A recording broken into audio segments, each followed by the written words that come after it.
Hello everyone, welcome to One Life Gaming Halloween Extravaganza! Today we're playing the indie game Death Road to Canada.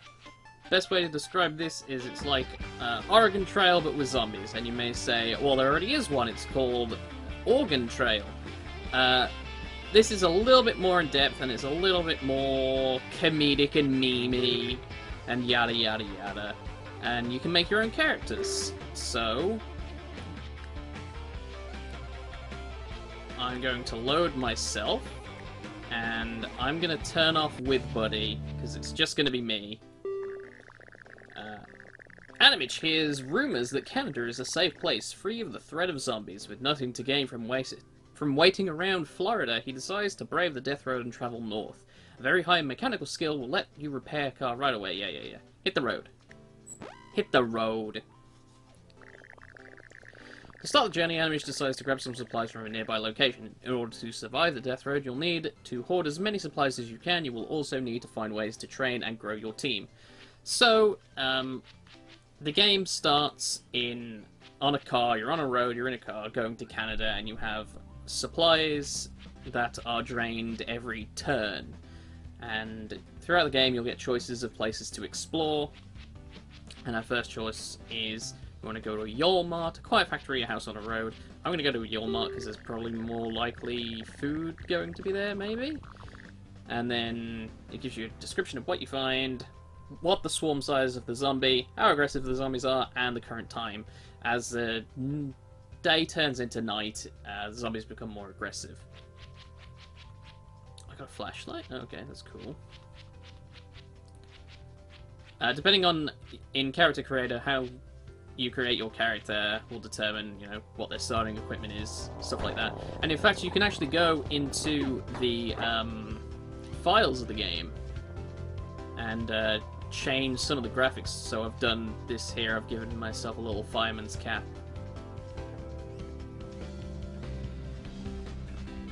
So you got your attack, and you can pick up pick up items, like this shopping trolley, and throw them at the zombies. I found some ammo there for a gun I don't have. There's some food. There's some more food. Whoa.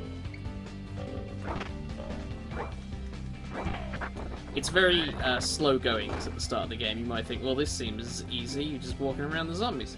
Trust me, when it gets later on and there's more zombies and they're more aggressive, things are going to get hectic. Yeah, you can pick up stuff off the floor.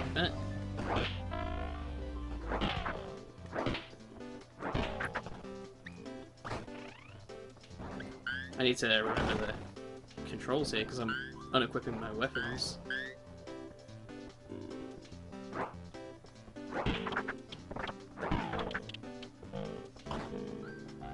So you'll come to places like this and you'll just clear out as much stuff as you can. There's sometimes fuel in the toilets, I don't know. Maybe it's biofuel with running cars like that. I mean, it is a Canadian-developed game, I assume. I don't know why anyone would go to Canada voluntarily. Even if there is a zombie apocalypse. Reminds me of that story in World War Z, where everyone's heading north to beat the zombies, because they'll freeze over. And then they end up eating each other. Spoilers. So I think that's everything we can get here, unfortunately. It wasn't that big of a place, not many supplies. But I got a new hatchet. So we'll get out of here. So this is what we got. Found 7 food, 38 gas, 1 medical supply, 15 handgun rounds, and 6 shotgun shells. It's nearly time to camp, but there has been a lot of signs of bandits today. Someone needs to be awake in case of an attack. Let's just keep driving. Amish refuses to camp in a dangerous area and spends a tense and sleepless night driving through the dark. My morale decreases, and the car veers off the road and crashes into a tree. And I'm tired. Just can't stop thinking about Mondays and how I hate them. That's true, I do hate Mondays. Anna drives into a city As it starts to get dark, try not to lose track of time. Things can get bad after the sun sets. Gun shop, please.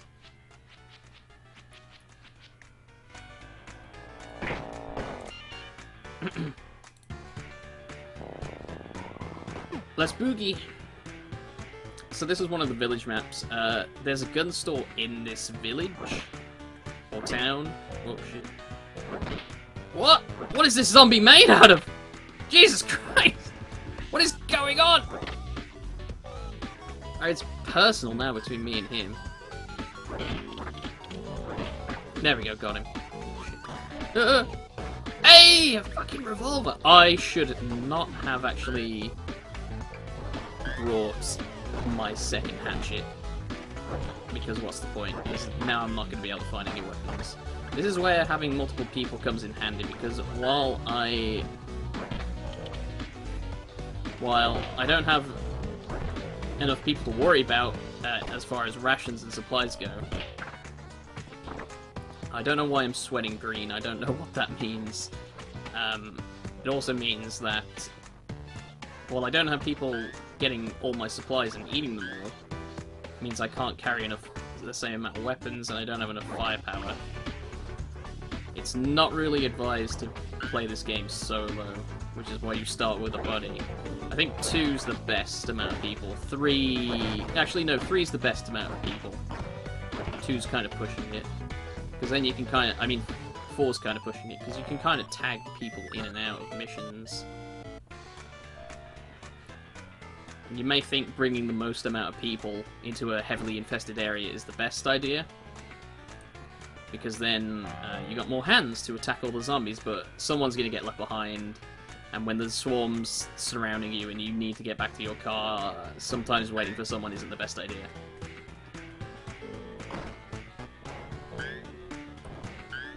So if I find a shotgun or something in here, or that pistol up there, I mean, I have a revolver, so I probably don't need this pistol. I mean, I have this revolver, which is probably more powerful, so I'm going to leave the pistol there. So that's the gun shop that we found. So let's see if we can quickly find any more houses that I can loot.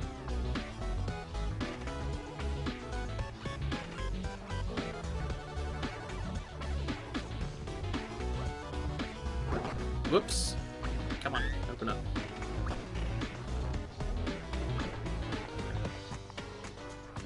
You can close the door behind you, and you can push, like, furniture in the way to, like, buy yourself some time. So those zombies are going to be trapped in there for a second. Give me enough time. If there were, like, a ton. Like, here. Holy shit. I regret nothing. Uh-oh. Oh, crap! And because I'm tired, because I just drove through the night, I'm gonna wear out faster, meaning I can't do as many hits. Uh-oh. Uh-oh, uh-oh, uh-oh. Okay. Please tell me you guys can't see my Steam overlay. Okay, good. I don't want people seeing my friends list pop up. So now it's 9 o'clock, and that's when things start to go bad. As you can tell, the music's kind of stopped and everything's gone quiet. It's getting all spooky. That means the zombies are way more aggressive now. So I think actually it's about time we left. I don't really want to die on the second day. Yeah, let's get out of here.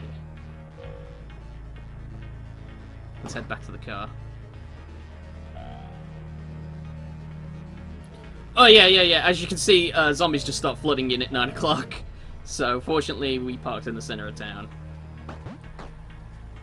I don't know why you want to do that. There we go, plow right through.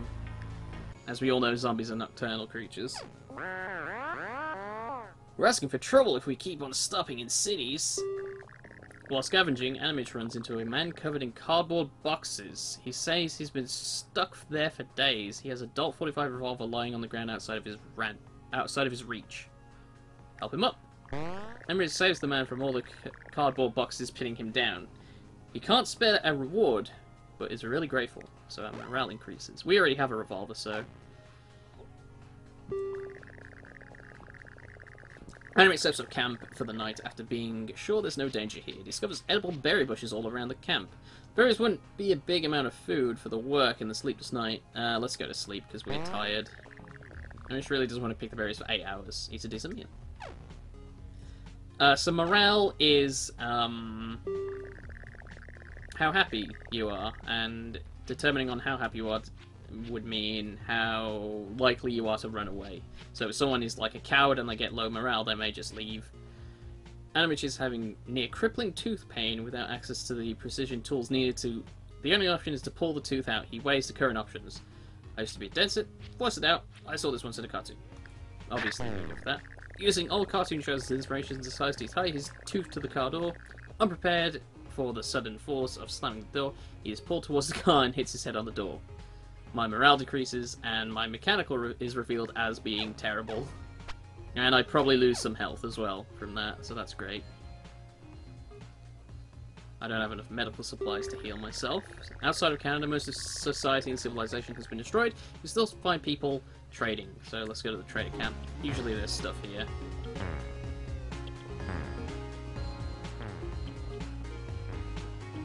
Let's see. What do you want? Talks to a friendly scavenger who's selling extra bullets. Claims, so you can trade food for pistols. I don't really need anything like that. And he's probably gonna... He sells gas, he trades gas for food. This guy sells weapons for food. Usually you can find secondary objectives or stuff to steal. Yeah. A man claiming to be traveling medicine salesman. He's carrying 2 suitcases full of medical supplies. He offers 1 medical item for each item of food. You have 17 food. Let's trade for 5 food so we get 5 medical. So that means we can heal our guy up.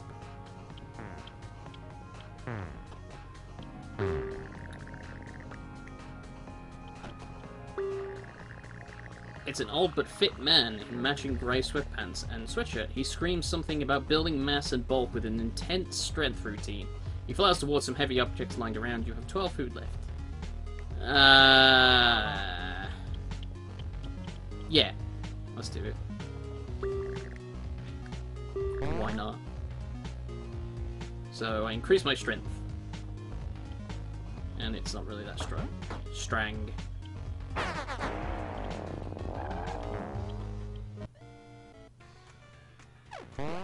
There. Got the health up. And that took like 3 items? Okay. There's a man running alongside the road. His horse mask is flopping back and forth with every step. Animich has never seen someone so free. Imagine being a horse. Animich imagines what it would be like to be a horse. Wow, nice, incredible. My morale increases. Animich gets confused when driving through a forest.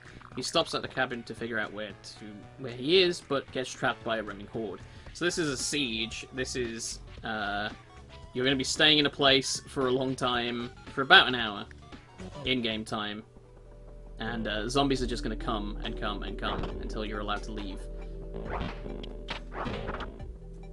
This might be actually where I die. Siege is bad news. There's, of course, items and supplies to grab here, so it's not a total loss. But it's really scary.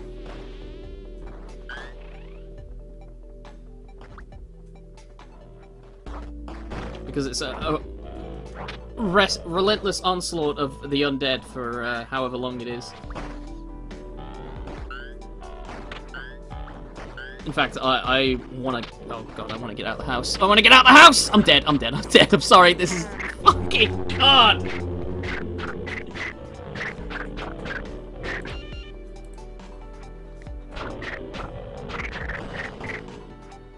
Well, that was Death Road to Canada. I'm sorry we didn't get that far. That was really pathetic. I'll see you next time for our next Halloween game. Catch you later.